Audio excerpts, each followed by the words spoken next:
I am extremely honored to be here to have an association of any sort, but particularly this really exciting one with Georgia Tech, with the legendary name and practice of John Portman. I hope we'll do it justice. And I've already had more interesting conversations with my future colleagues next semester in the past 4 hours than I've had in a really long time, so things are looking really good. And today I have a sprawling topic to discuss, and one that sort of transcends scales ranging from the atomic to the global, maybe even larger, atmospheric, really big swings, but also big swings in time, big temporal scale swings. So I hope you'll bear with me. I'll try to run through it and show some of our work as maybe illustrations, impoverished illustrations of some of the ideas we're talking about, because we're still trying to figure this stuff out. This is an art piece by a guy named James McNabb, who's a cabinet maker sculptor. I think art might have actually some things to tell us. This is a bunch of scrap from his wood shop where he makes his sculptures. And he took all the scrap and he built these cityscapes, which is the series of sculptures which you should really look up. James McNabb, he's a really interesting guy. And I think that embodies what I'm trying to get at. And I'll get to all of the issues of carbon sequestration and all these kinds of things that we talk about a lot, but really try to get down into it. But first, if you'll indulge me, let me make sure this is on. There we go. There we go. It's technological success. If you'll indulge me, I just want to tell a really quick story about a building some of you may know about. This is the Veterans Memorial Coliseum, built by Kevin Roche and John Dinkeloo, a very well-known firm in our town of New Haven. And I'd like to tell a story relating to some of the topics that I've been very interested in, particularly, I would say, because of this building. So this is looking across the harbor of New Haven. And New Haven, as some of you may know, is one of the oldest planned cities in the Western Hemisphere. And it has a sort of center of 9 squares. You can see it rotated there around the public commons. And over the time of its sort of 400 years of development, New Haven has grown in a lot of different ways. And one particular juncture was urban renewal, as many cities have experienced, a sort of stripping out of building fabric that existed from the 19th century city and replacing it with a new, maybe more monumental kind of fabric, maybe more abstract. I mean, this was the Oak Street section of New Haven in the turn of the 19th to 20th century. It was pretty rough and tumble, lots of shops, lots of, I would say, a kind of an exchange economy. Like people would exchange things like furniture, and it was fairly normal. And it had a lot of beautiful building stock. But that building stock became decayed as white flight from the cities happened during the 50s after the Second World War. Ghettos developed associated with what had been a really vibrant African-American middle class, which was now sequestered in crumbling, poorly managed buildings. And so when we see decay, we try to, because we're architects and planners, we want to clean it up. And so we tore down all the buildings and we decided to develop a whole new building area around the Oak Street connector. And essentially it was one of the products of urban renewal. It was linked to the federal highway system and all the money that was coming out of that. And Richard Lee and Ed Logue, Richard Lee was the mayor during this major change in New Haven's structure, physical morphology. And Ed Logue, who was the sort of Robert Moses of New Haven. And they had this idea that they'd bring all of those white people who fled to the suburbs back into New Haven to shop. And they'd be coming by car. And if they could only make about 10,000 parking spaces, the pure magnetic pull of those parking spaces would transform the economy of New Haven, which was suffering. That was, by the way, Paul Rudolph's parking garage on Temple Street, which if you ever go to New Haven, you should check out. It's pretty great. So Kevin Roche and John Dinkeloo said, okay, we're charged with making 2,400 parking spaces in a sort of convention center building. And if we were to do that and lay it across, we'd cover 6 blocks of New Haven. So we have a better idea. We're going to put the parking up on top of the building. So 4 stories of parking, so covering 6 acres over an arena that would hold 20,000 people and a bunch of other kinds of program, which I can talk about. And so what was left was this sort of megastructure in the middle of New Haven tied into the arterial network of the federal highways, Route 95, with an arena at its core, some exhibition spaces, some commercial spaces on the ground floor, and above it 4 tiers, again 6 acres each of parking. 2,400 cars could be out of that parking garage, clear the parking garage in 20 minutes. Everything was so efficient. And so the building was a rather tough statement of exactly what it was. Parking lots up above, shallow water table so they couldn't dig down too far. At its shoulder was the Knights of Columbus Tower, a slip-formed concrete building of quite great repute. And this was going to kind of revitalize a neighborhood that was falling on really hard times.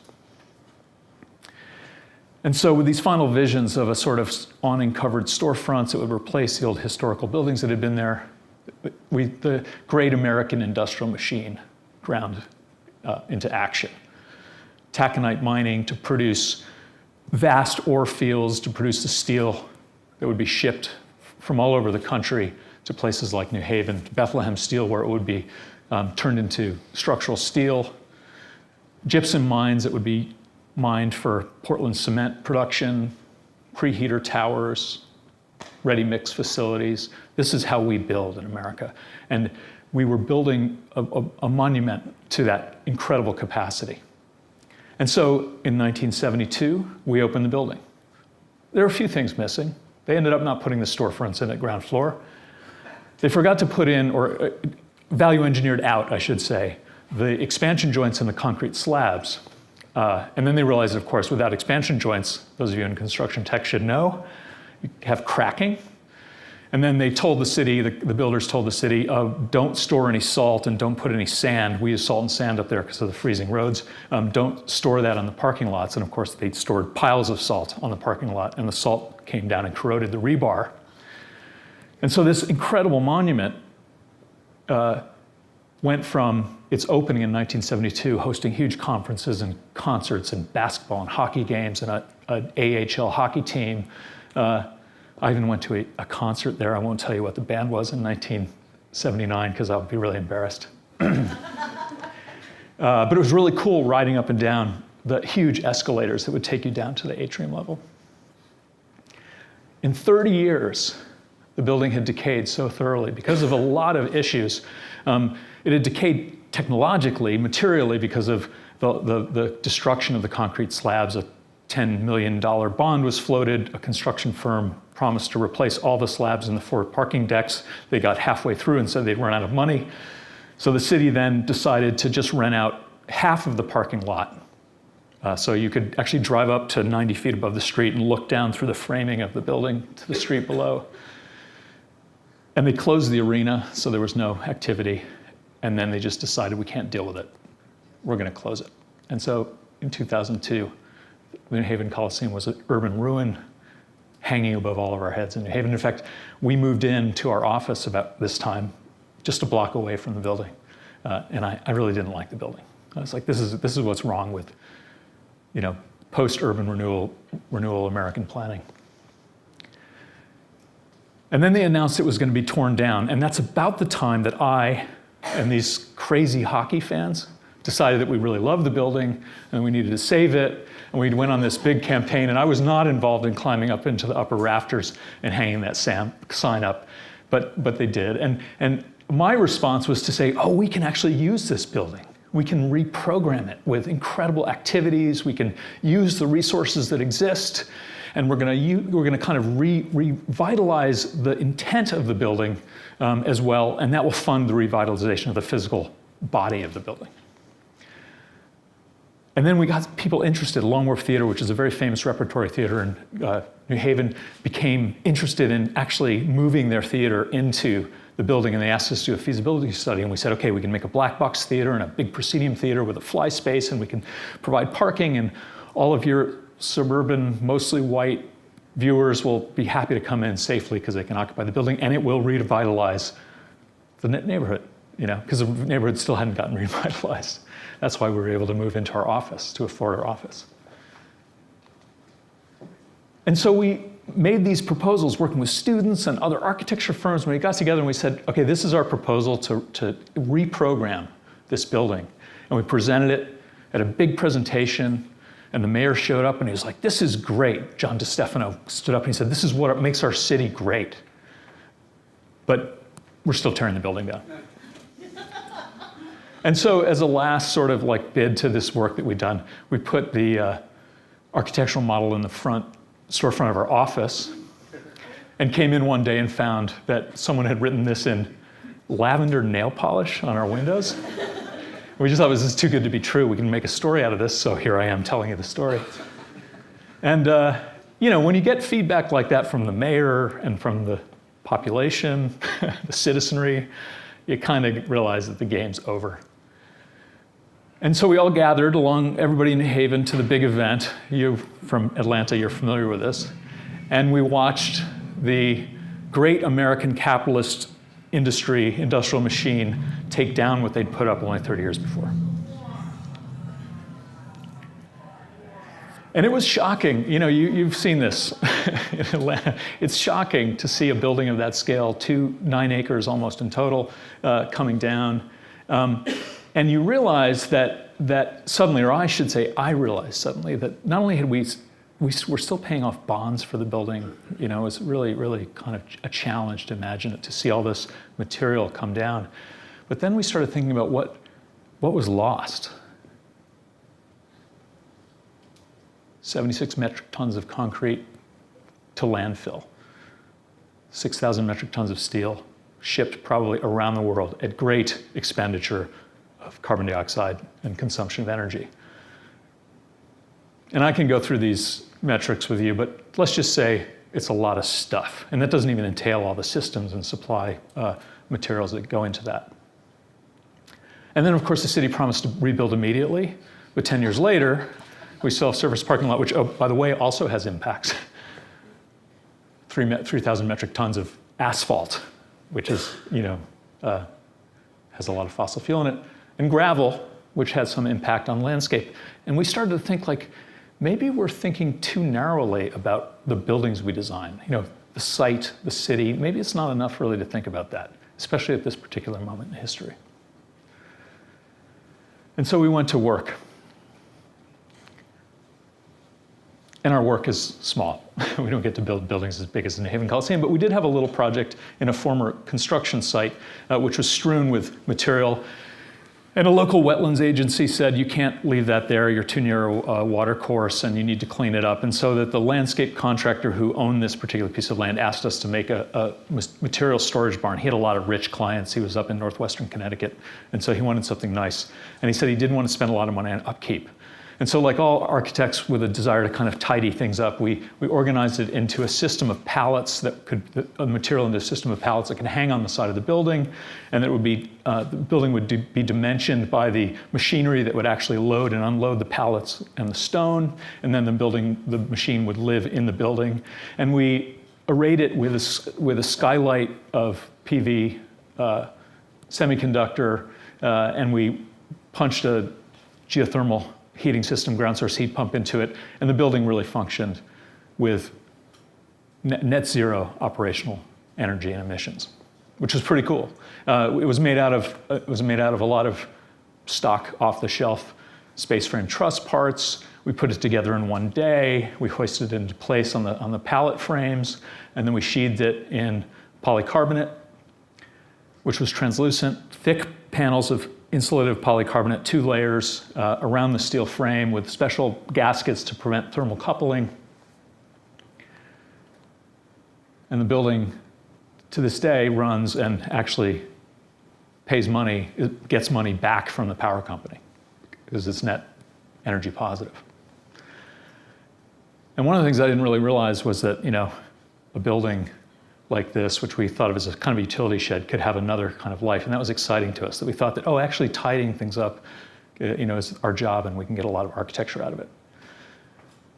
But the question is really, is it truly, as we claimed for many years, a net zero building?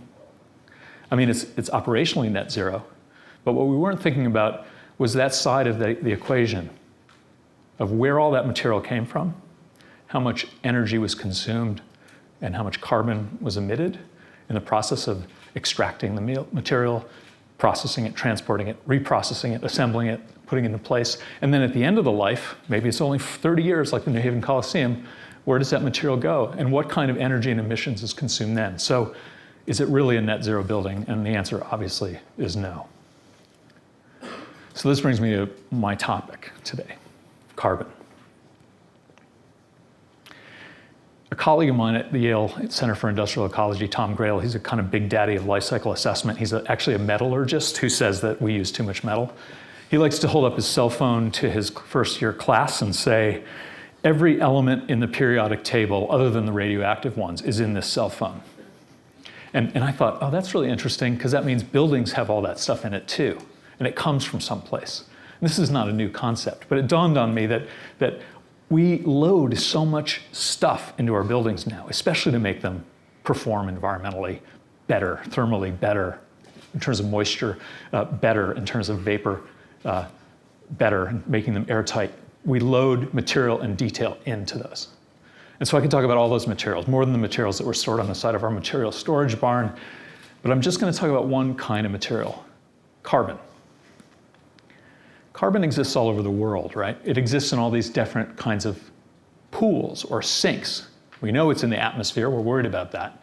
It exists in the oceans, in different algal forms and different kinds of flora. It exists obviously on land, in forests and things like that. The aquatic biosphere holds a fair amount. The fossil fuel reserves that have been embedded deep in the lithosphere of our Earth hold a fair amount. Kerogens, which are actually the sort of chemicals that live in the sedimentary rock, which will eventually become fossil hydrocarbons over a few more million years or tens of million years. And then, of course, in the lithosphere itself, in all forms of minerals. But what makes carbon particularly important, and why I use the term king carbon, or many chemists do, is that carbon forms a vast array of monomers at Earth's temperatures and pressures. And it is in fact what makes, if you remember this from organic chemistry or chemistry, that C makes your chemistry organic chemistry. It is either the stuff of life or the stuff that may be the means to end it. And that gets me to this particular monomer, carbon dioxide, which you all know is 2 oxygen atoms and 1 carbon atom. I'm talking about carbon dioxide not because it's the most toxic or deleterious of the greenhouse gases that are affecting our atmosphere right now, but it's the most durable. It's got the longest half-life. The more carbon dioxide we pump in there, the more forcings, or the more kind of things that we put into the pipeline that will change our planet.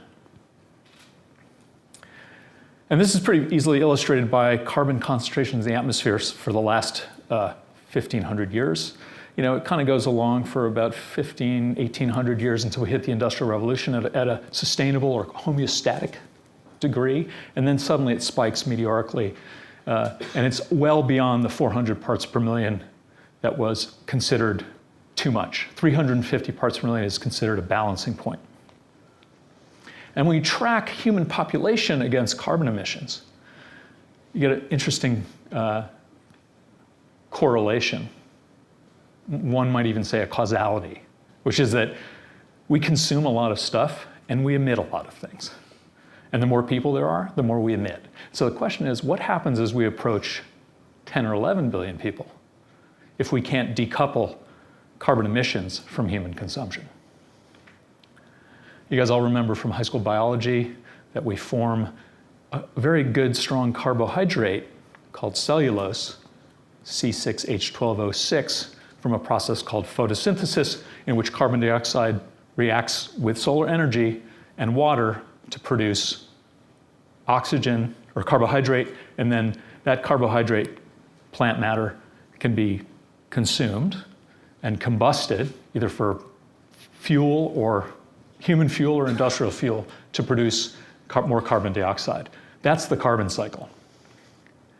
It's also really important to note that in the forest that's producing the bulk of this oxygen that we breathe every day or we consume for fuel, about 50% of the carbon is stored not in the above ground woody matter, but actually in that soil layer of the forest. And that's what we want to protect. if we want to protect forests. And if you think about the forest as a carbon sink, there are two scales, two temporal scales at which this is operating. One scale is basically how fast a bamboo shoot grows into a full culm of bamboo, or how fast a Douglas fir tree grows until it reaches its maturity. And that's about 40, 10, even 10 in the case of bamboo, to 100, 150 years. That's called the fast domain of carbon formation, planetary carbon formation. Then we have the really slow domain. And this happens with the slow compression of plant matter, woody matter, below ground woody matter into kerogens, and then finally into fossil hydrocarbons. And that number, that's like more like 7,000 to 50 million years.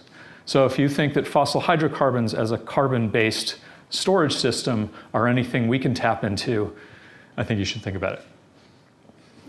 It is very interesting that the history of building is associated with deeper and deeper excavation into the lithosphere. We stripped away the surfaces of the forest and grasslands, and we dug down to reach into these more homogeneous material systems, or at least the ores and the minerals that we could produce: glass, concrete, Portland cement, steel, aluminum, ferrous and non-ferrous metals, and then into the energy systems that, as crude, produce bituminous materials like asphalt roofing, or the energy systems that fuel the economy. Another interesting thing is, in addition to the fact that those deeper excavations produce the greatest carbon emissions in the material classes that we're looking at, it also happens that the relative carbon storage or emissions of the major primary structural classes are pretty significantly different. It's often said that a metric ton of concrete in its production emits about the same as a metric ton of timber, which isn't exactly true, but timber's a little better, but there are emissions associated with their processing and extraction. But this is how far you get to span with a metric ton of concrete, and that's how far you get to span on the same load with a metric ton of timber. And so when you think about not strength to weight ratio, but span to emissions ratio, timber starts to perform really well. And then if you add in the fact that there's 1.5 tons of carbon dioxide stored for every ton of timber, you realize that we have a potential to have a net positive building material that's produced out of photosynthetic power. Not photoelectric, photovoltaic, photosynthetic power, not fossil hydrocarbons.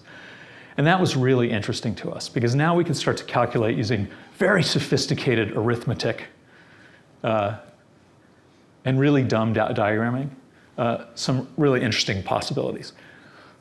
So what does this mean for us? The fact that we can store carbon in a beam. What does that mean? Well, let's just say that carbon flows through the built environment, human settlement, through a myriad of pathways. I've talked about how it's compressed into the lithosphere, and that we can extract it using different techniques like mining, in which we release what's called fugitive carbon, carbon that's going to escape and add to the carbon that's already produced in the biospheric carbon cycle. And then we have energy systems from the upper right that are producing the energy to build, and material systems from the lower right, which are producing materials to build with. And each of those arrows represents about the percentage of material that we're using to build with. And we produce our building, and then we produce a lot of carbon emissions, but that carbon gets embedded as well. And then ideally, we dismantle the building and we maybe recycle it at significant energy costs, or it goes into big landfills. And there's a small degree to which we operate within a circular economic recycling and reuse system. Very small part of our building economy, but still something that's pretty promising. But ideally, it would look more like this, more of a closed circuit, where we were drawing on reused materials coming out of our own waste stream as builders, but also possibly consumer waste, which we could reuse in building. And so that may be the next project of this next generation of designers. And Sitra Fund in Finland, which is the expert in this topic of the circular economy, thinks there's a $90 trillion economy in this rethinking, in this transition. How many people know what IPCC's SR15 is? Just raise your hand for me. Okay. How many people know what the Intergovernmental Panel on Climate Change report? Raise your hand if you've read the recent report that came out a month ago. It's really long and dense. You don't have to read it. You just have to read and know about it.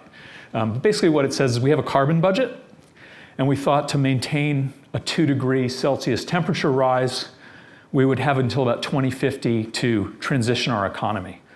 And then a few small island nations in the Pacific and the UN said, nah, can we make it 1.5 degrees? Because at 2 degrees we'll be completely inundated with sea level rise. And so they agreed to make it 1.5 degrees.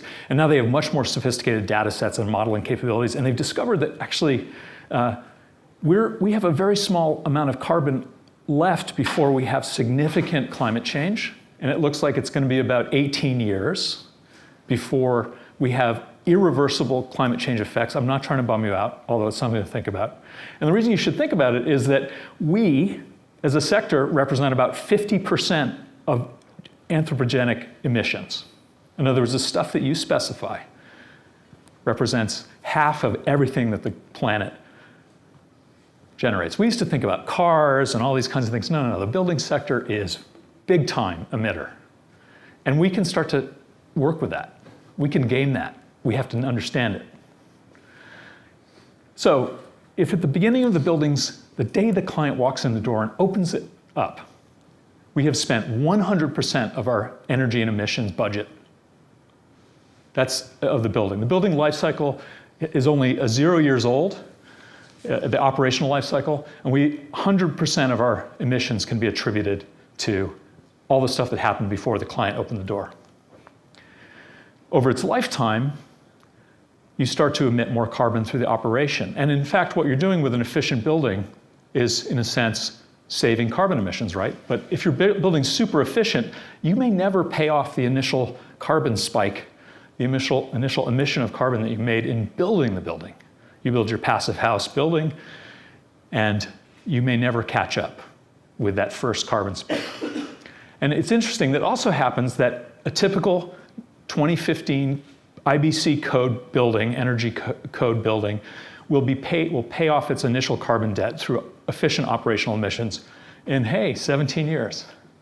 So you can build a super efficient house right now as a means of trying to fight global climate change, and you will have only created a huge carbon spike right at the beginning of the building life cycle, which is kind of a bummer if you think about it, because we're trying so hard to be sustainable.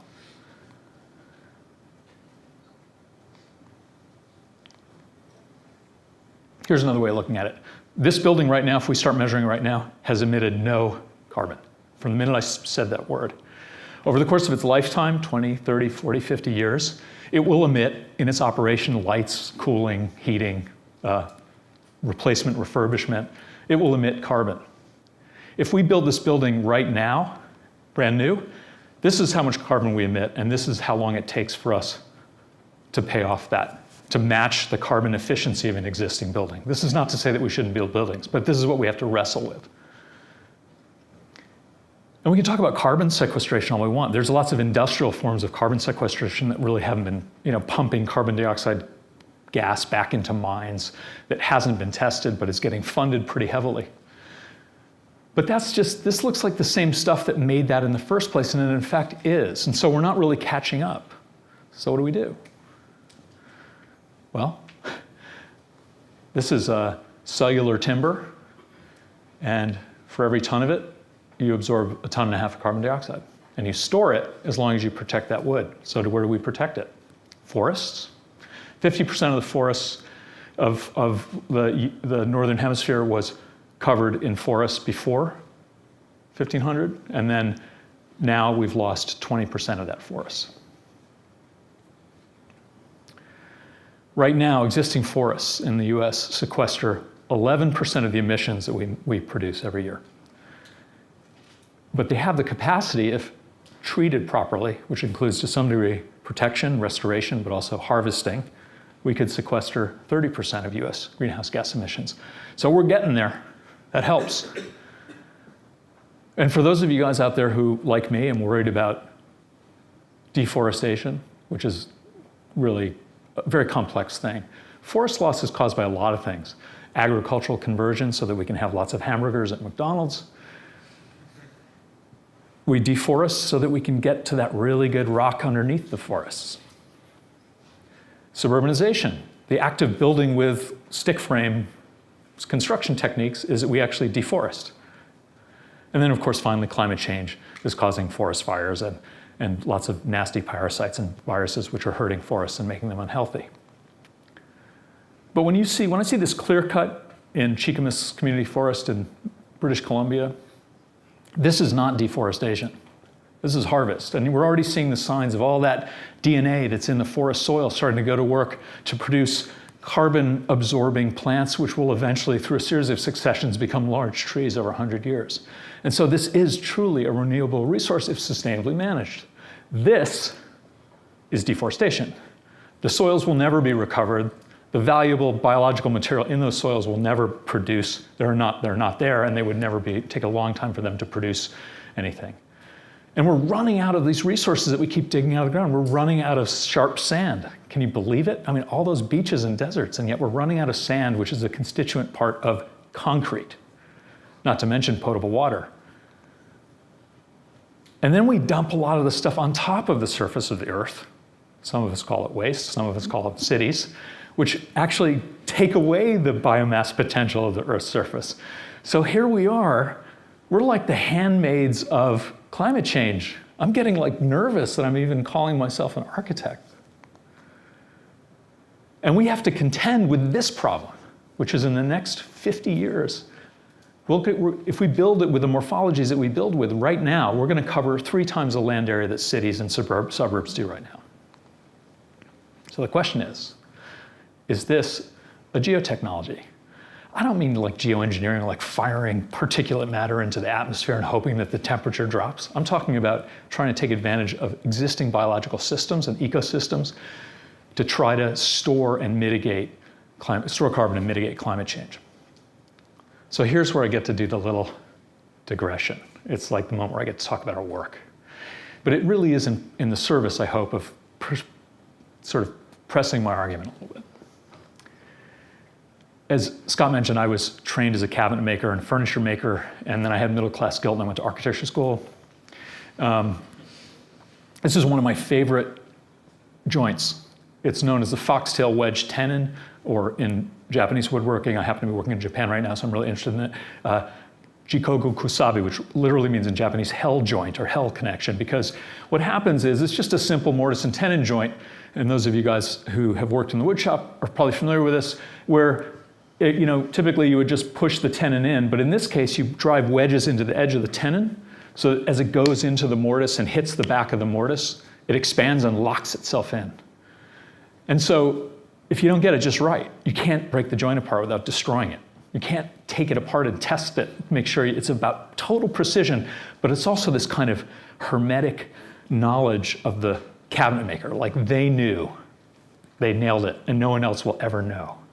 And that's really kind of exciting to me, because I think those kinds of like really minimal, powerful statements of a craft or an ability are pretty powerful. But it also represents potentially a kind of solipsism, a kind of like over-inverted focus where we're working inside our workshop and we're not getting out and thinking about what the broader system boundaries of the work we're doing entail. And so a lot of our practice is spent crafting things, or in the case where we don't actually get to build them, we try to get other people to craft them and try to figure out documentation methods and lots of site meetings and all the kinds of things that make it possible to make these kinds of things. But we've also tried to broaden our scope a little bit to think about the sites that we're working in and how we protect the resources of a site and how we lock our buildings into those sites. And so in some senses, I guess in my practice, I kind of feel like I've been lucky enough to get the kinds of projects where I can treat a site like cabinet work. And that's good, I think. But I'm aware that it's not enough. It's not enough to just consider the tectonic implications of wood as planes and how you might be able to use the planes to cantilever. So these are sort of plate constructions that allow us to tear buildings apart to bring light in. It's wonderful, wonderful for the people who live in those houses. I mean, I'm not saying the architecture is great. All I'm saying is like, it's exciting to think that way about architecture. That's why I'm in it. I want to think about these kinds of spaces and how they give way to the sites that we're also trying to craft and bring back into a kind of meaningful relationship with the built environment. And we try to scale that up to buildings where we work with communities, in this case, a Jesuit community where we built a chapel and housing for them, and how we might use wood as a sort of marker on an otherwise fairly impoverished material palette to mark special entries and things like that. Or how we might take a tree which has been destroyed by the facilities maintenance team at Fairfield because they stockpiled gravel on top of its root systems, this 72-inch beech tree, champion tree, how we might take its sort of rotted carcass and instead of chipping it, use it in a productive way to produce a screen, a privacy screen, or possibly the altar in the chapel. And to understand that these living things that we're trying to work with, wood, cellulose, plant material, have properties that were once considered defects, but actually may be a means of salvation, if I can be a little religious, given that we're talking about Jesuits. Or how wood performs molecularly.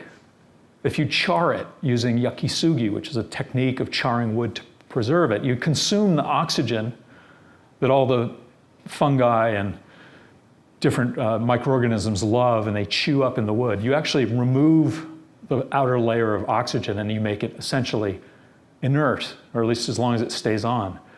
And how those two systems of the burning and the charring and the microcombustion of a surface and its relationship to the interior, which can be protected because it's inside, it's away from water and vapor and ultraviolet light, to produce a building, and then again, make that part of the experience of a site.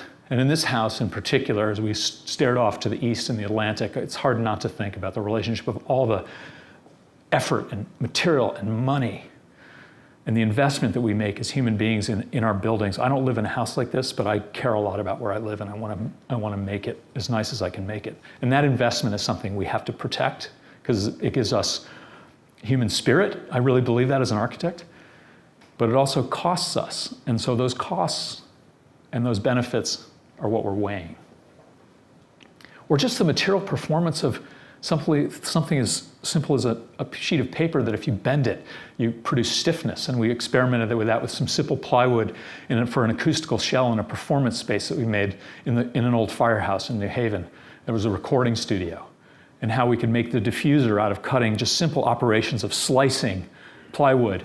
And then when we found that under certain kinds of stresses, under the torquing, that it would tear at the end of the kerf, we widened the kerf to spread the stresses across a larger surface area. Those little experiments in wood, and how we think about wood at the scale of cabinet making, maybe at the scale of the site, brought us to another idea. What if we could use biomass structurally at a much larger scale? It's not a new idea. I mean, the Europeans have been working on glulam technologies for 150 years, and Americans have been deploying it all over in sand barns and salt barns and utility sheds and hockey rinks for well over a century. We know how to make glulam. We don't know how to use round wood too well because it's pretty hard to manage. It cracks and moves around. When I first saw Alvar Aalto's experiment with dowels, gluing them together to produce a chair leg or a table leg, you know, Juhani Pallasmaa, the famous historian of Alvar Aalto, talked about the romance of the tree in the woods and how Aalto was returning to that romantic vision. All I could think of was like, wow, how do they get the dowel surface to glue to the next dowel surface because they're tangential and there's not enough surface area? And I was really nerding out on it.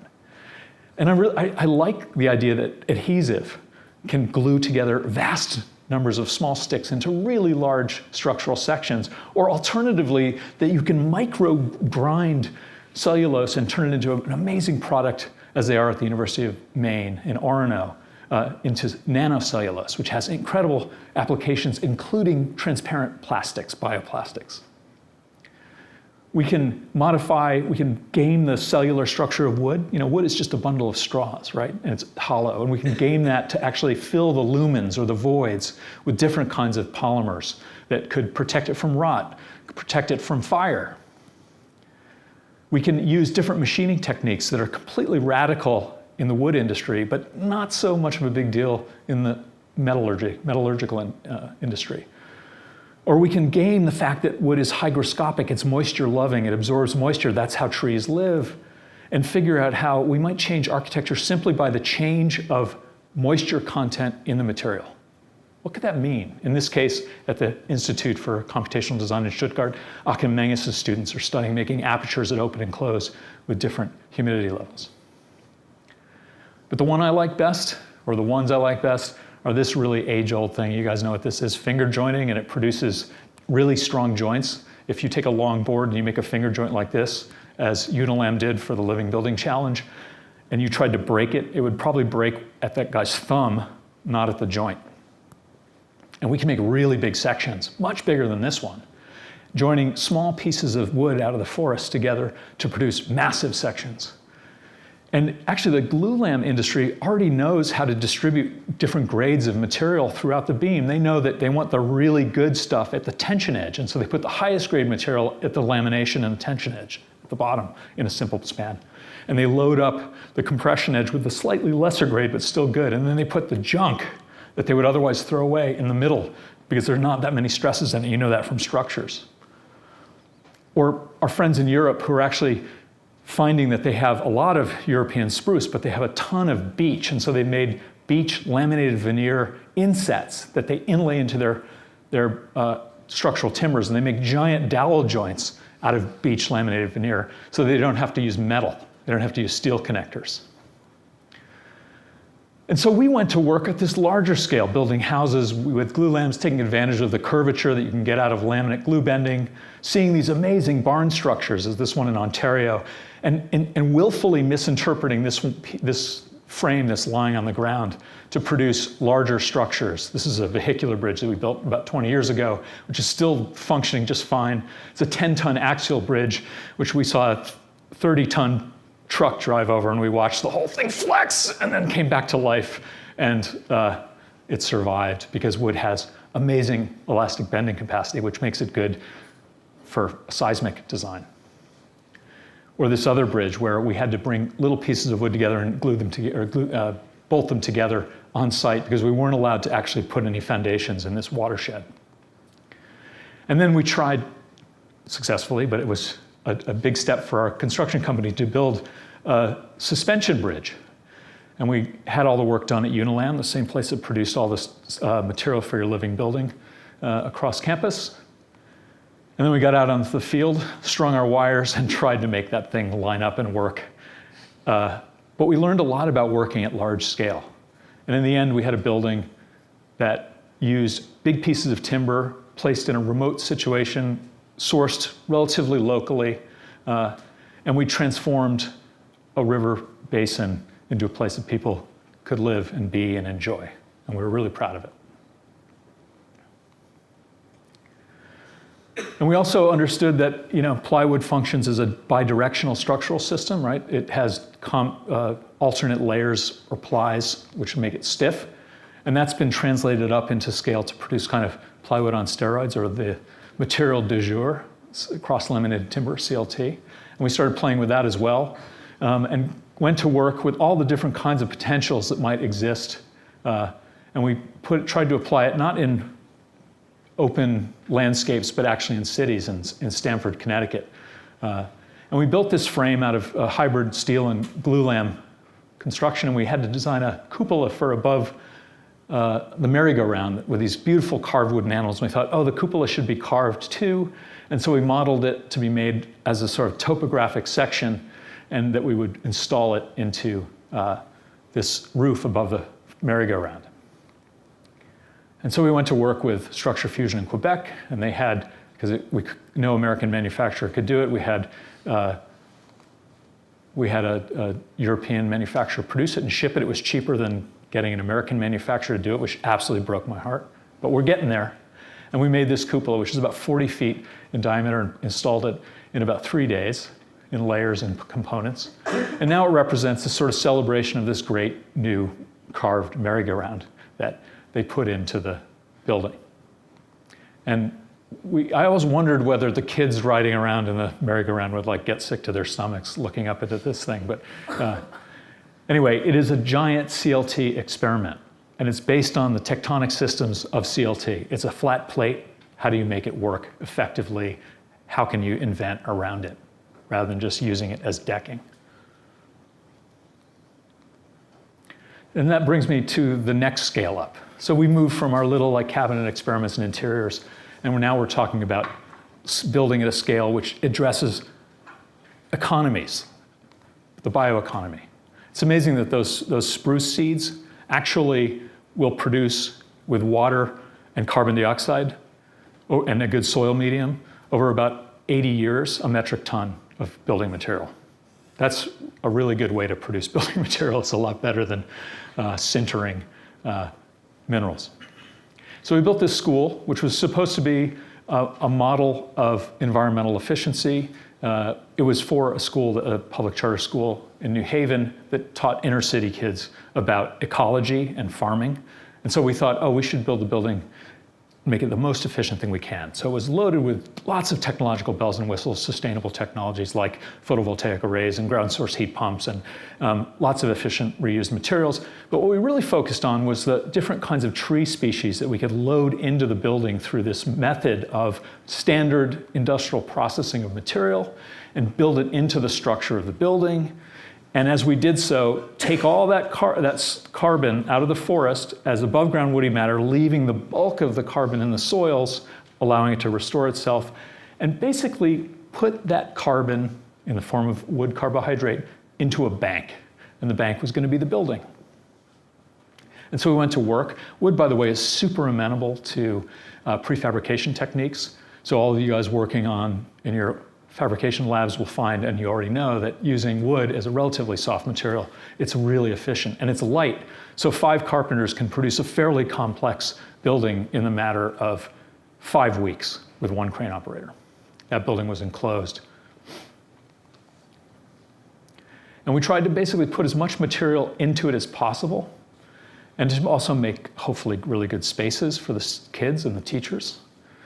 There are 200 kids in each one of these high school classes, but there are over 15,000 New Haven community members of the New Haven community who come through it for camps and things like that. And the whole building is lined mostly with cross-laminated timber as structure and finish. In some cases, there's some drywall. And they make really large span areas for a half gymnasium. They could only afford a half gym, but they use it for theaters and graduation and also some games. And the thing that the students talked about the most, and I was hoping they'd see like, oh, the daylight, oh, this building is incredible, you know? Or they come to me and say, oh, I love the shape, it's so cool, it looks like a barn. No, they said, this building smells really good. And I thought, yeah, because wood smells good, and we know about biophilia, that we all need to be around natural things so that we feel better. But no, actually there have been studies that students who study in classrooms lined with wood have a lower heart rate and lower cortisol levels than students who live in a more conventionally constructed building. They actually behave better because they're biologically in better shape in these buildings. And why is that? Because wood absorbs moisture and it desorbs it. So if you have a very high humidity level in a room, the wood will absorb that, and then as it dries out, it will desorb it. And it takes place across a little 3/8 inch thick layer of that surface, where wood is actually buffering the humidity levels in spaces. You don't need mechanical systems to do that. We can actually engineer that through the biology. And in addition, we found that there's this condition called of hydrothermal mass, where wood is essentially acting like a phase change material. It's absorbing heat or desorbing heat. When water vapor is absorbed, turns into water in the cells of the wood, and then re-emits that heat. So there's really incredible possibilities with just using this material. But mostly, we have a building that is operationally really efficient. It's net zero for the first 11 years if you think about its operation. And it's a good space that people really like, which I want to keep saying. If I get too like techie, I want to remind you, or remind myself, that this is really about people surviving on the planet, but also people enjoying their lives and living richly. And so the school's been pretty successful. But here's a quick study of what happened in the school when we did a life cycle assessment. This is called the carbon transect. This line is basically, above it is carbon emitted, and below it is carbon absorbed or sequestered.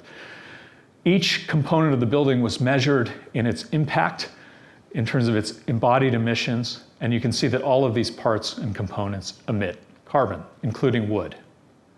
But then we studied what would happen if we started measuring how much carbon was stored in the material.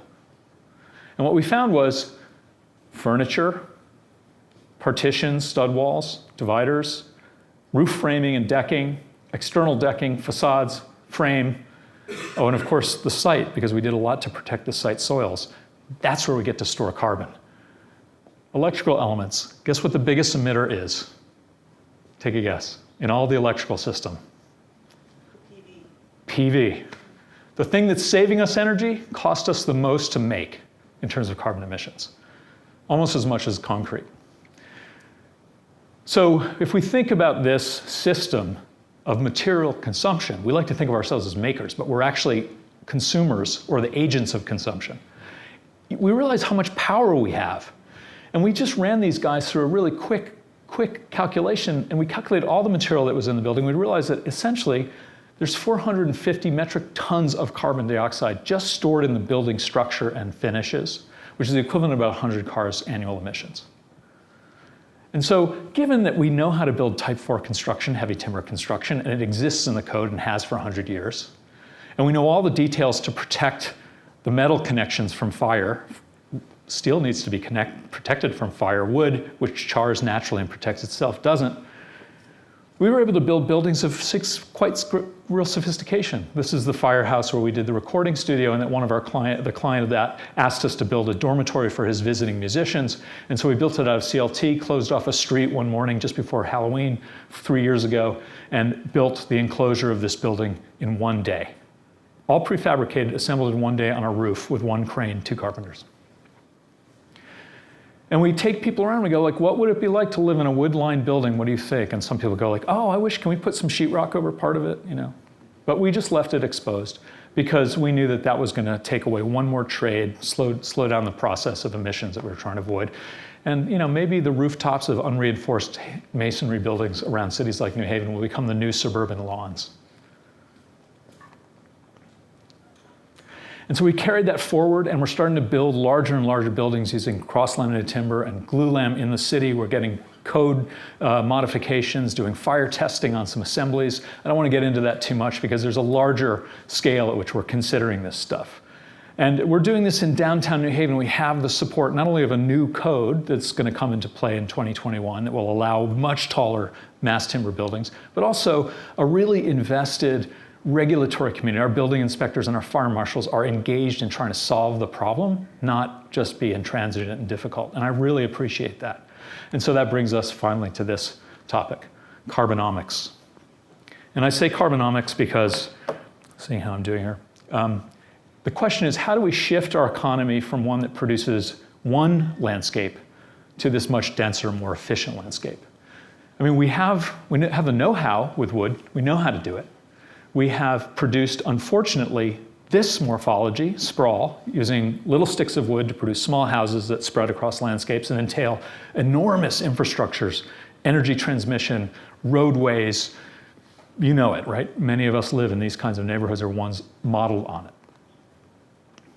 And so it's kind of funny that the most efficient building morphology, the mid-rise to high-rise building, which shares partitions, heat, enclosures among many families, is produced using the most deleterious extraction and processing methods, while this low-rise morphology, which is incredibly land-intensive and infrastructure-intensive, is produced using a relatively low-impact construction technology.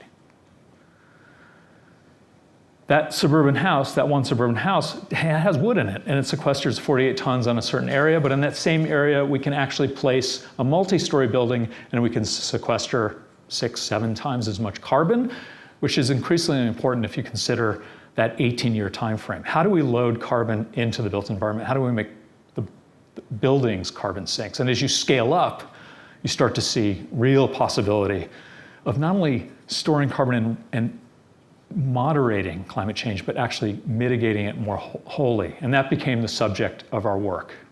We started modeling urban districts, comparing them. And we started thinking about regional demand and supply chains. And I'm saying this to this group because this is New England. You guys may be familiar with that. And that's the entire northeastern woodshed, which is the second largest woodshed to the Pacific Northwest. And the third is the southeastern United States. And so how do we take two landscape systems? Now we're at the scale of landscape. How do we take two regional systems, one, the extractive mineral-based one, which produces cities, and the forest bio-based system, which produces suburbs, break those relationships? We do it through regional regenerative bioeconomic systems. And we have all of the technologies ready at hand. We don't have to invent anything. These supply chains exist, they're just a little bit weak. This is the New York metropolitan area, the Boston metropolitan area, other smaller metropolises in New England.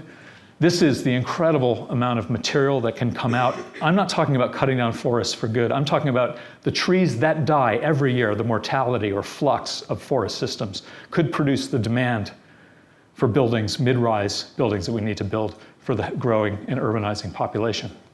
Just take Maine, which is the sort of big daddy of forests. All those pulp paper forests that are no longer being cut and are weakening, they can actually build all of these systems. The University of Maine is already experimenting with them. SmartLam from Montana is opening a plant in Maine to produce northeastern systems, to produce assemblies for multi-rise, multi-story buildings in the cities.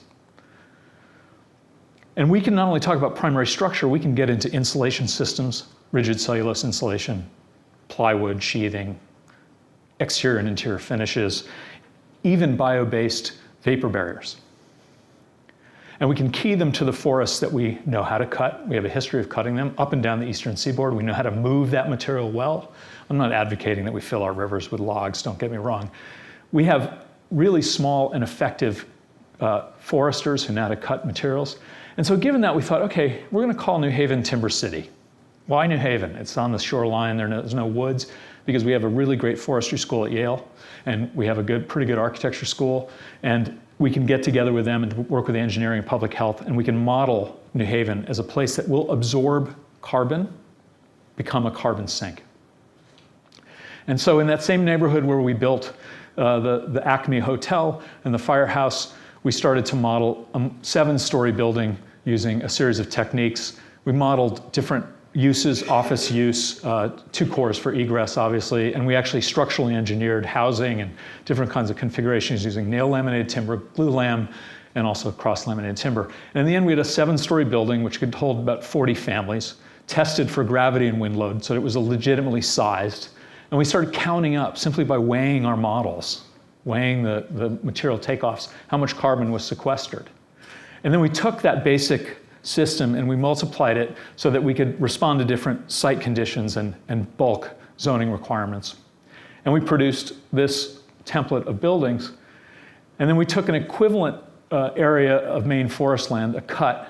This is commercial forest, it's being logged anyway.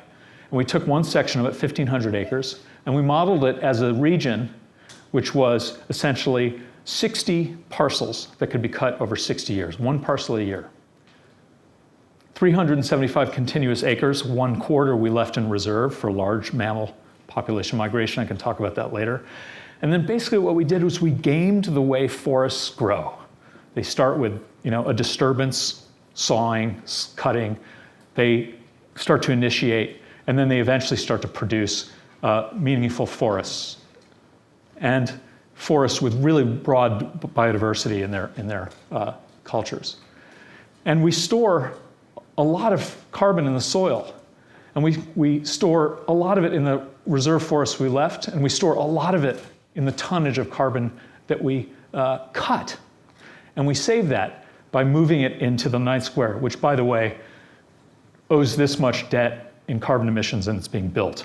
And so we modeled it and we ran that model, and over essentially 45 years, we cut small parcels of forest and calculated whether they could build these buildings, 7, 8-story buildings that filled up what are essentially surface parking lots in New Haven.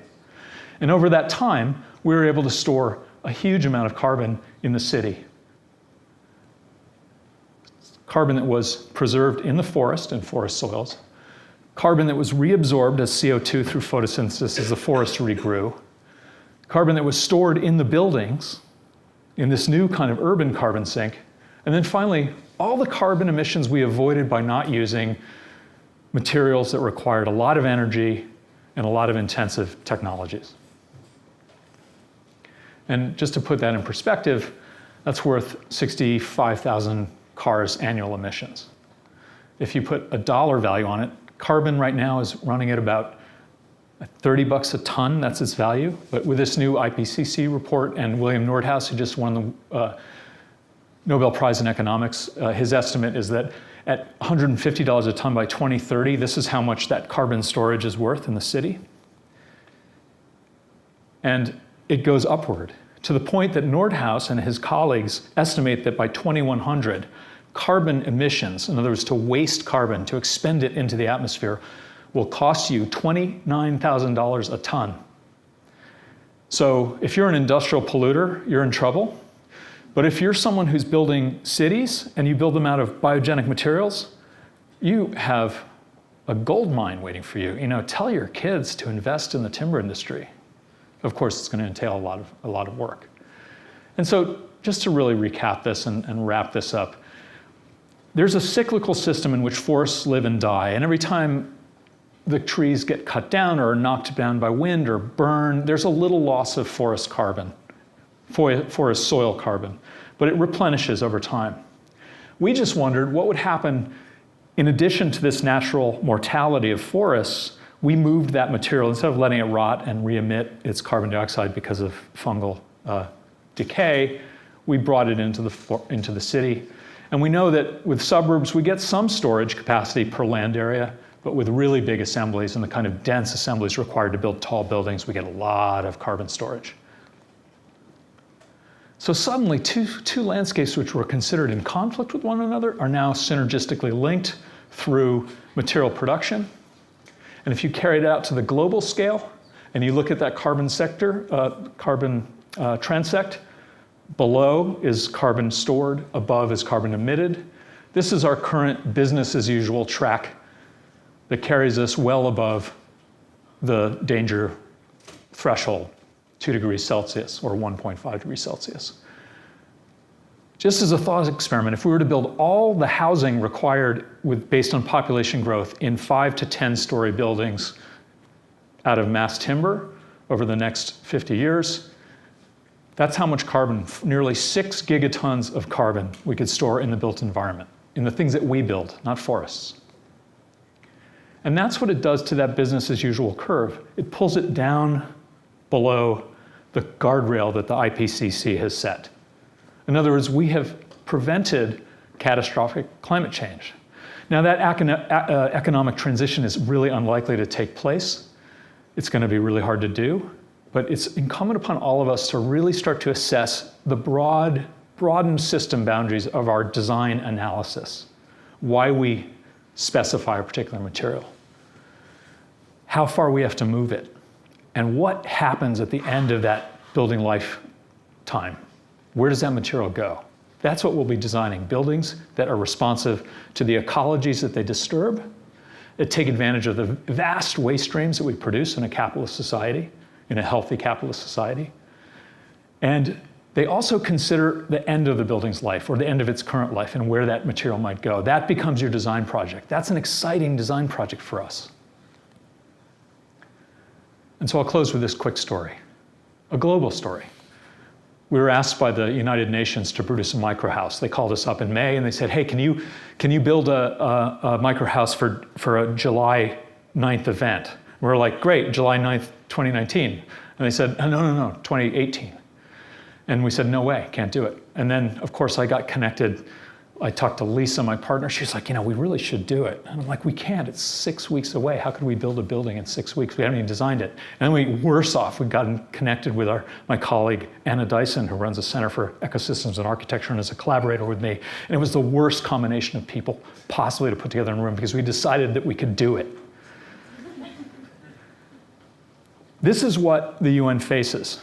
That trebled land area, an informal city invading what we try to design because people need housing. Can we make it better? And they asked us if we could produce a wholly sustainable building that would meet the bulk of their UN sustainability goals, SDGs. And we said, no problem. And then they said, oh, but you have to put it on the UN Plaza. We already knew it was a short time frame. And oh, you can't use a crane because it's a building and it's a roof of a building. I don't know if any of you guys have ever been to the UN. It's probably the most public place you could be other than Times Square. And somehow we said yes. So we went to work on a building that would be completely self-contained, because we're trying to build for these peri-urban conditions where people have risks of, safety and security, water security, food security, thermal comfort. There's so many issues around waste treatment. We can't build those infrastructures fast enough. Can we think of really low impact technologies that will allow us to make buildings wholly self-sufficient and to aggregate them into larger urban conditions? So I'll run through this basically. This design process it was a rapid design process. It took place over 3.5 weeks with 2 teams, one working at New Labs in New York and our team working in New Haven. Our shop and our students assembled this building literally in 2 weeks, made of cross-laminated timber, using all kinds of passive ventilation systems, stack effect and things. It actually sleeps 4 people.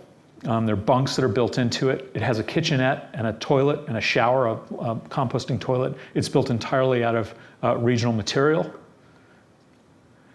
It was assembled and disassembled one day. We drove it overnight, showed up at 5 in the morning on a Saturday at the UN with 5 trucks and 2 forklifts, which were all that were allowed. And we put the thing up in 3 days. And that's the team, all of us out there, having just finished it, having been yelled at all day about OSHA violations and all kinds of things. I'm wearing my harness. I just want you to know, my fall protection. Get OSHA certified. It had a green wall that grew plants for it. We modeled it. We had sensors throughout it to check air quality in the middle of the UN Plaza under the burning sun. We had indoor plant systems to function as ventilation and air purification in case that some poor user had to hide in their building and lock it down and not have openings. And this incredible rack, which included water vapor condensation, atmospheric water condensation to produce potable water, a air-to-air heat pump for radiant heating and cooling, reservoirs for rainwater harvesting, a PV array system, which included this amazing integrated concentrated solar panel system, which functions as a skylight, but also uses about 1/200th the amount of semiconductor to gain the same amount of power for that area. And a green wall, which would produce, in the New York area, about 65% of the vegetables that a family would need over the course of the year, which still blows my mind. I was not involved in that calculation, and I still keep asking about it. But it was a fairly robust system. And the thing that I liked most was that people went into it. Thousands of people went into it. And suddenly they could understand it because we, as a group, have the power to demonstrate these ideas through our work. That's what we should be doing. How to create a kind of truly net zero building in a really quick time to produce livable spaces, even though they're small. I mean, go into a favela sometime and see where people are living, and you realize that I'm not saying this is a solution, but the way that we can think about small housing with lower impact. This is the director of the Kenya UN Environmental Program. He actually took a nap here one day. We weren't even supposed to be inside it, according to UN security. But people really liked it. And then here's the Secretary General of the UN Environment Program, who ate some of our vegetables. So we live at a time which is challenging because we don't even have consensus that this is happening to us. I mean, let's be honest. Physicists, biologists, and chemists have a consensus. But no one in these political debates seems to bring physicists, biologists, or chemists to the debate. But we do have a condition that you can observe is changing. And the question is, how do we handle it? Do we adapt to climate change simply by barricading ourselves against all the sort of vicissitudes that it will create? We like building stuff. We're architects. We make breakwaters of huge amounts of concrete. I'd like to do a life cycle assessment on this thing, But the question is that really where we'll be most effective in responding to the shock of the Anthropocene, climate change? Or can we engage something bigger? So it really comes down to how we consume, what we consume, and what we choose to design and how broadly we choose to think about design. It ain't what you build, maybe, but it might be what you build with. Thank you.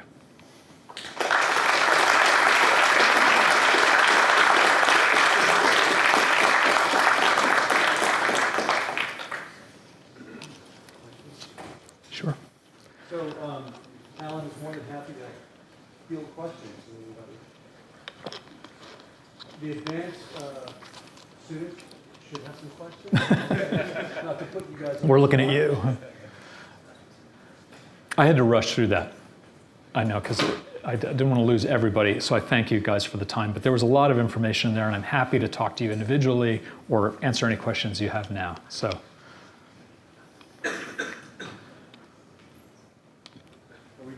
Oh, sorry.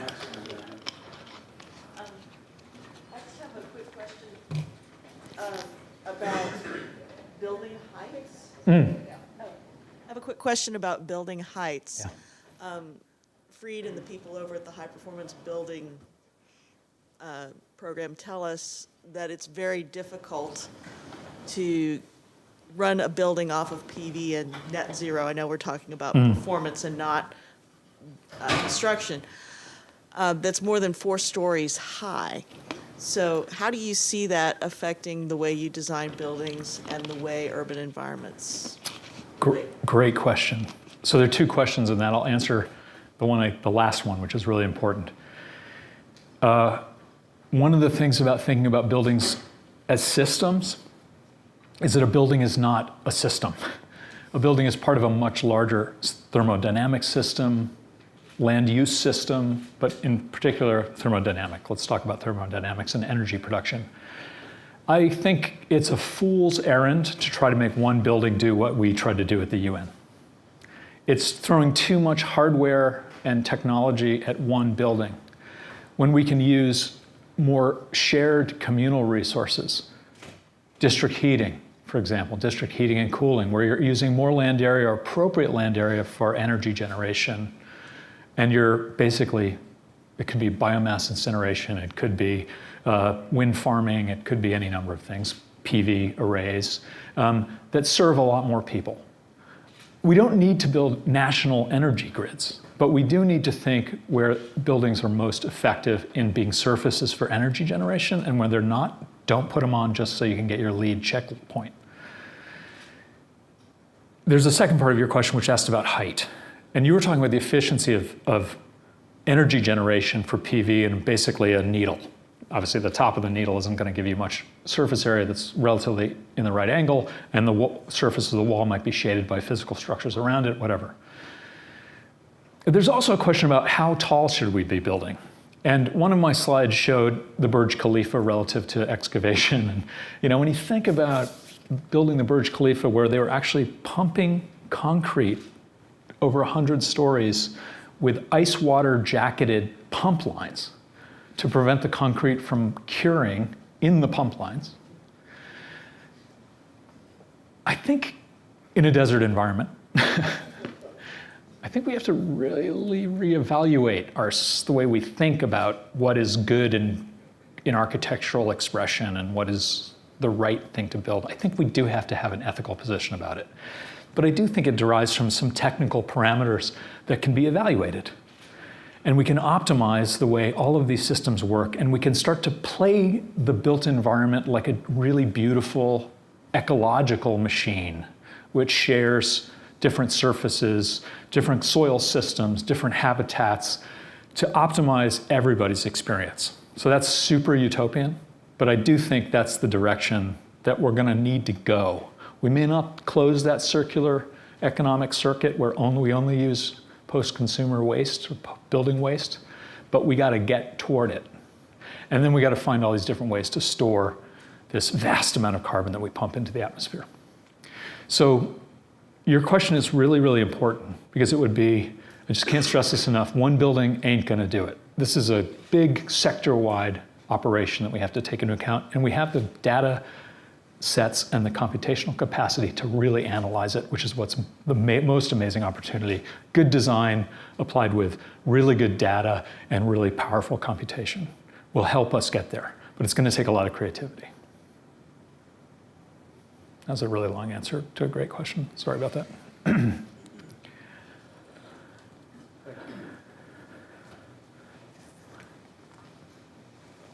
So, is this on? Yeah, okay.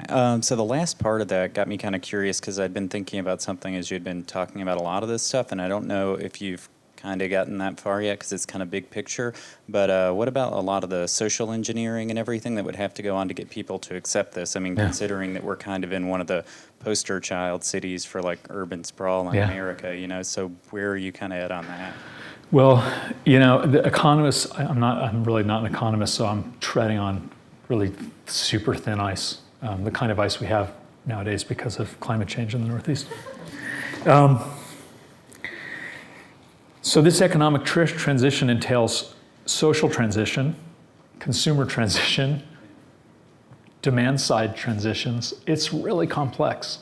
And I think, you know, the bipartisan, at least in America, sort of bipartisan group of policymakers and thinkers who have proposed a carbon tax, who have basically incentivized behavior through a monetary device, probably have the crudest but maybe most effective way of basically taking what economists call externalities, the things outside of what we think about. You know, yeah, I really like M&Ms or whatever it might be, but I didn't think about the cocoa plantations that were whatever, right? Those are externalities. Carbon emissions today is an economic externality. There is no penalty for taking vast control of what is a commons, a shared resource, what we breathe, right? So I would advocate, and I'm stepping into politics, I would advocate that we have to somehow, not penalize, but incentivize behaviors that reduce carbon emissions. And so if, like we did too, I mean, we don't just build in wood, and I'm not saying we're, you know, angels. We use all of these material systems. But if all of us could start to wean ourselves off of this and start to experiment, this is like the golden age of architecture again, just like the 20th century was a golden age of steel and the late 20th century concrete. And this is an age where biomaterial could become an incredible opportunity for everyone, demand and supply side, public health, environmental health, upstream and downstream. But again, I think we're going to have to take some really cold looks at all the devices at our disposal to try to change that. And social engineering is a dangerous term for me because I wouldn't suggest that we have to change people, because that seems like I don't want to be the agent of changing any of you. Because I behave poorly. I drive a 6-cylinder internal combustion engine car. So I got to change. We all have to change. But how do you do that? I'm not sure. But I don't think we should be protecting people who are producing the most deleterious effects, the most conducting themselves in the most predatory ways in terms of global resources. And so I think we have to really consider that.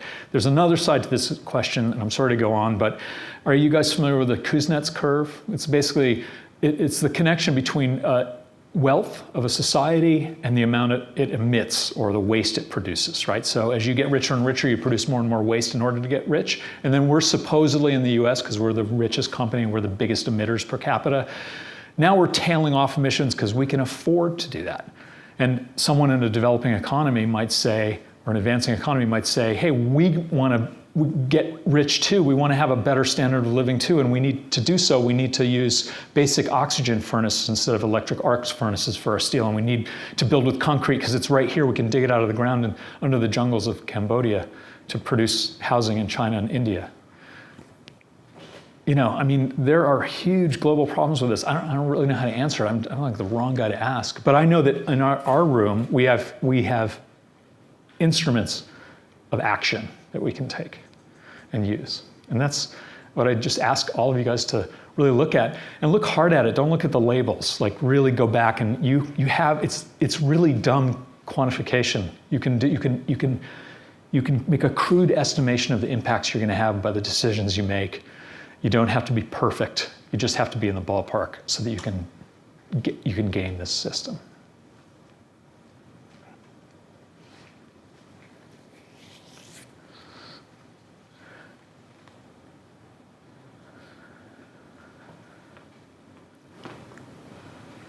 Thank you. Yeah. Thank you so much for really such a informative and beautiful, inspiring lecture. Part of what my question is, how much, as you're at the city scale, the work was very typological, which makes perfect sense. Yeah. At the building design scale, your work was highly customized, beautiful, high design, Yeah. but also very tuned to a particular site, to a particular client, to, all those kinds of things. Given the big scale and breadth at which, the big picture that you are thinking of and long duration, do you think we should be designing buildings that are super customized to a particular client at a particular time, or buildings that are just adaptable, super adaptable over time to changing uses and occupants? And I'm wondering sort of what role, how does that play out kind of in the buildings? And thinking about the role, anticipating how renovations occur so that these really last as long as they need to, so that they're really sequestering it as long as we need them to. Yeah. That is an amazing question, and why I am so reluctant. In fact, I rarely include much of our own design work.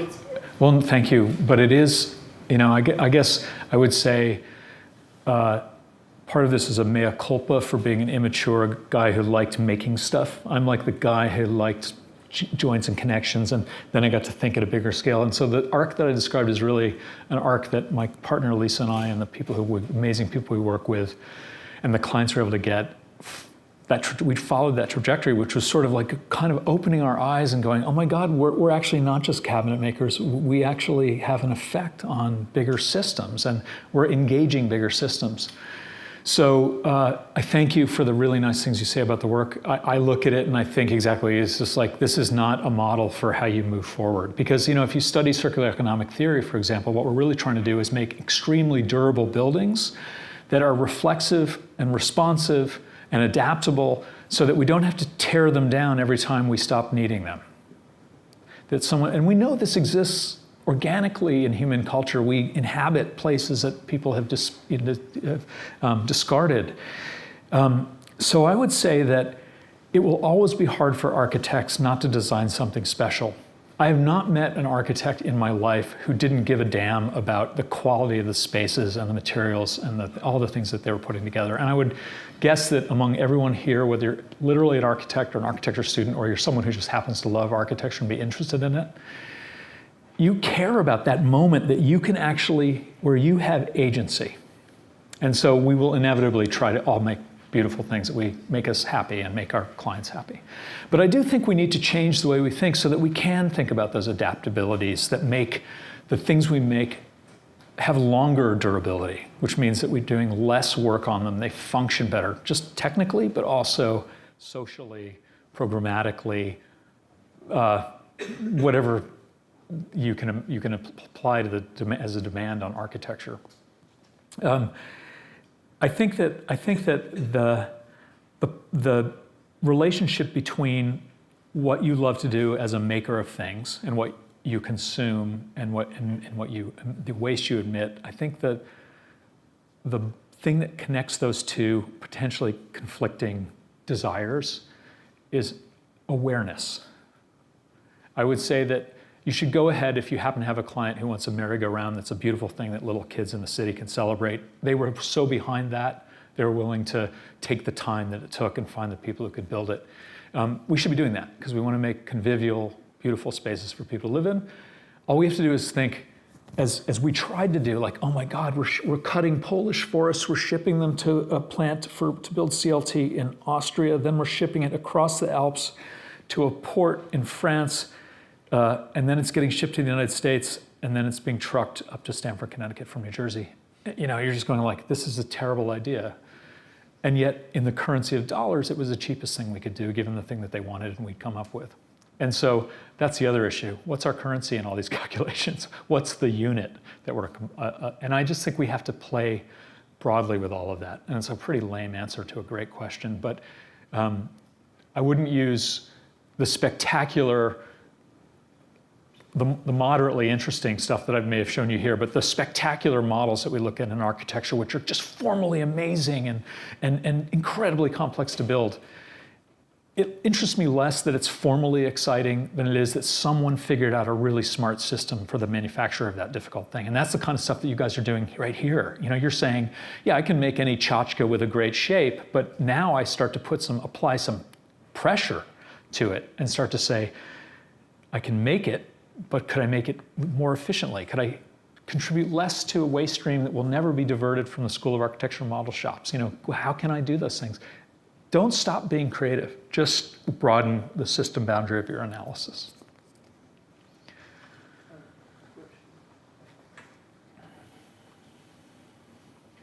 Thank you for a beautiful presentation. I have a question. You compared the forest and the sprawl to the more dense buildings in the neighborhood. Did you continue your research and compare that model to more intense density, taller building, let's say New York?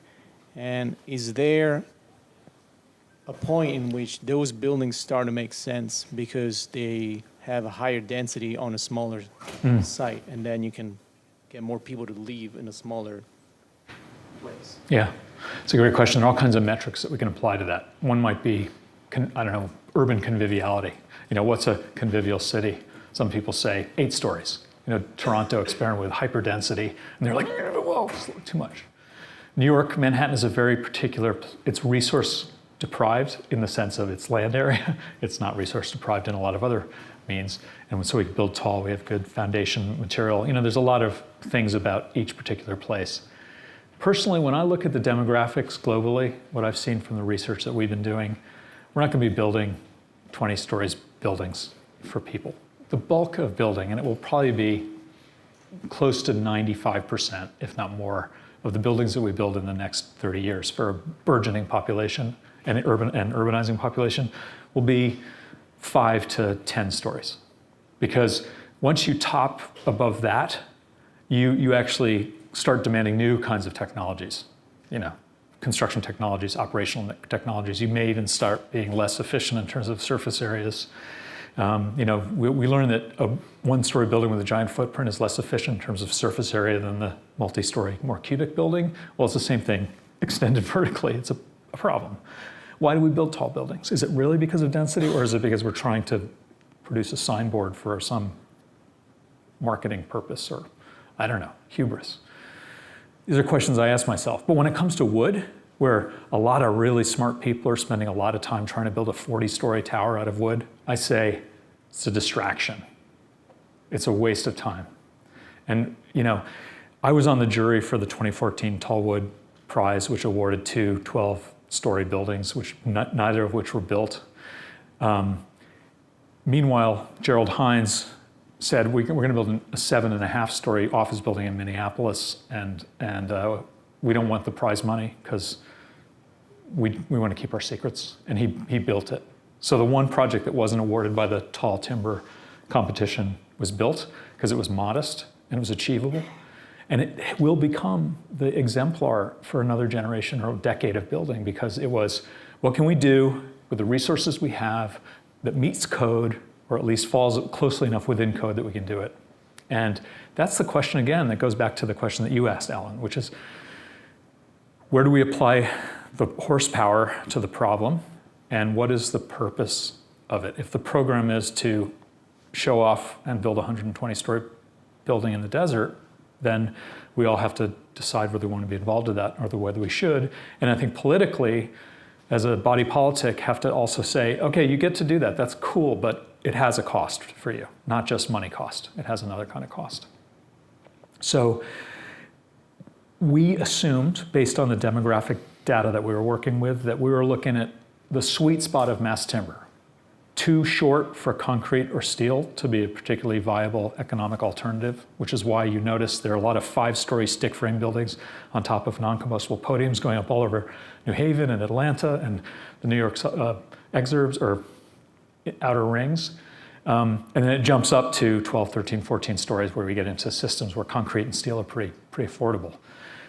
Mass timber falls right in that sweet spot, and the code is just about to be passed by the ICC, the Code Commission, to allow 9-story, completely unprotected buildings, 18-story encapsulated timber. I mean, we can build now, in a matter of a couple of years, a lot of material with wood. And so I have to say the question then is, who's protecting the demand side? Who's looking at forests? Who's making sure that we don't just extract with the same mentality, the take, make, and dump mentality that we've used with all the other material classes that we've ever worked with? I mean, we deforested New England. It was 15% forest cover 100 years ago. Now it's 70, 80 again. So it's survived, but not all do. And so, I'm sorry, I'm getting kind of ranging around, but these are just really complex questions. But I would say that everything I've told you guys today is stuff that you either could intuit or already knew. And what we've been doing is trying to put it all together, these what seem like really dumb ideas, systematically. And that's really that's what I would say to my students, and do say to my students. You're not going to solve the problem, but if you at least start to address it, you open up a whole new world of opportunity. And as an architect, you can work on one building, hopefully a nice one. As a citizen, you can vote for policymakers who care about these issues and may make your life better by thinking longitudinally.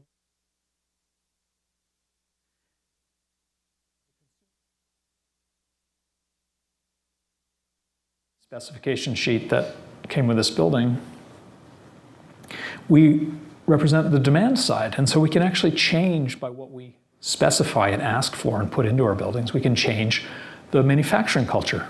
We can move them that way.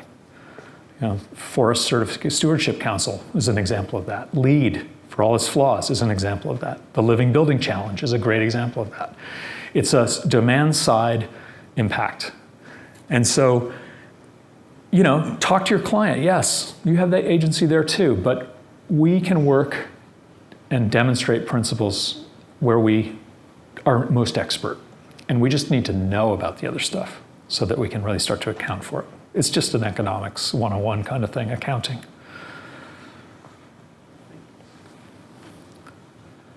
Okay, last question. All right. Thank you, Alan. That was a wonderful lecture. Really eye-opening for some of us who haven't spent a lot of time in that realm. Parlaying from some of these other questions, I have a similar question, but slightly different. I'm curious about how you see the agency of your practice helping make some of these larger transformation changes. You mentioned the relationship with New Haven, the government. But your graphics were quite convincing. The rhetoric was really powerful, and I'm wondering how you see your role in making a larger change beyond just the projects. Yeah, I honestly don't think our projects will make a change. I just want to be really clear about those. Well, I feel really lucky that I've gotten to teach at a bunch of schools like this one with really amazing colleagues and students. And we once made a map of all the schools in the US that focused on wood design and engineering. And then we made a comparative map of all of Europe. Europe has, I think, something like 40 programs with specialized bio-based engineering, building scale, bio-based engineering and design degree programs.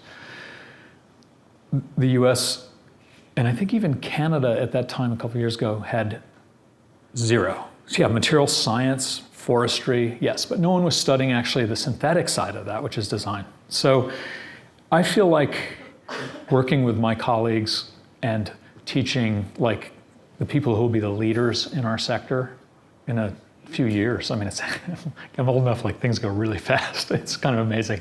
That feels like the stuff that I'm doing right here that you've allowed me to come to talk to you about feels like a moment where we can all really coalesce around an idea. You'll change it and alter it in really positive ways. I was just up in northern Maine at the University of Maine where they're doing amazing research on the bioeconomy because they have that resource and the paper industries are, not using those forests. And I was surrounded by a bunch of people in the harvested wood product industry. I mean, these are the guys who make plywood, laminated veneer lumber, particle board.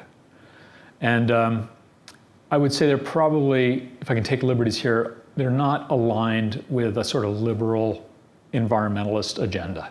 They're like, we need jobs, our economy's in terrible shape, we have no access to markets, what are we gonna do? And I think there is in this an enormous opportunity that's economic, and that's something we can talk to everybody about. So that's of interest to me. And then finally, scaling up is something that I hope to do maybe one really good 6-story building out of this stuff in my lifetime. That's my goal. And if people look at it, great. But I'm hoping that by the time I mature enough in our practice and my brain power is well enough coordinated, a lot of you have already done what I want to do by the end of my career. And I think that's because right now we exist on the kind of, in the trench warfare of the First World War, they talked about the bleeding edge. Those were the guys who went out of the trenches first and basically all died. And then the next group that flooded the enemy trenches were safer because they'd basically being shot at less. We're the bleeding edge right now. Guys like Michael Green, Andrew Waugh, I don't even put myself among them, but guys who've actually made a career out of trying to build these buildings, a number of people in Europe, they have kind of sacrificed themselves on an economically unjustifiable proposition, which is that you can build these same buildings as conventional systems out of these new materials. Of course, they're not going to be able to do that, and they can't prove it out. But what we have done is now opened 5 new cross-laminated timber laminating plants in the US, right? Just down the road, 3.5 hours from Dothan, Alabama, they're opening, International Beam is opening a cross-laminated timber plant with the support of an Austrian manufacturer because they have really good forest fiber. And they figured out the glue that bonds that particularly in the right way, and they're drying all the properties. And they've invested $30 million to build this plant, and they're building it now. So suddenly the Southeast is seeing a new scale, economic scale to work with. So I think like it's a sort of little moments of awareness that are being built. The same thing happened to me. I didn't think up this. I just happened to look at 20 years of technology that was going on in Europe and thought, wow, we have forests. I have one question. If I understand correctly, a lot of engineered wood and stuff relies on a lot of glue and resins. Yes. What's the equation there Yeah. of this biomaterial that has a non-bio part? Yes, that is a fabulous question. So the first answer to that is the more you process the fiber, the more you chop it up into little bits, the more adhesive you need, and therefore the higher percentage of adhesive you use. Now these are non-formaldehyde, they're not off-gassing, they can't be volatile compounds because they're structural, they have to last.